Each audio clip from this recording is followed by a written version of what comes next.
నిన్ను అమ్మా అసలు నువ్వు మనిషివైనా రాక్షసివా? నిన్ను గర్భిణి అట్లా సతాయిస్తున్నావు. ఈ సమయంలో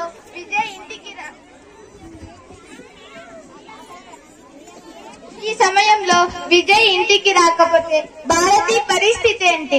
ఈ తప్పు ఎవరిది? గయ్యాడి అత్తదా, చేతగాని మామదా?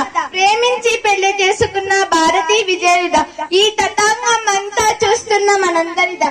ప్రపంచంలోనే అత్యధిక జనాభా కలిగిన మన స్వాతంత్ర భారతదేశంలో కళ్ళు కూడా తెరవకుండా, భూమి మీద పడకుండా గర్భంలోనే అంతమవుతున్న ఎందరో చిన్ని భారతులకు మూలమవుతోంది మన భారతదేశం. భ్రూణాల హత్యలంటే అర్థం కూడా తెలియని ఎంతో మంది చట్ట వ్యతిరేకంగా స్కానింగ్ చేస్తే పుట్టే బిడ్డ అమ్మాయి అయితే ఓకే, అమ్మాయి అయితే అబార్షన్ అంటూ ఇంకా ఎంత మందిని చంపుకుంటూ పోతారు. అన్నం పెట్టాలంటే అమ్మ కావాలి, పెళ్లికి పెళ్ళం కావాలి. కంప్లీట్ నాన్న. So informing time up already.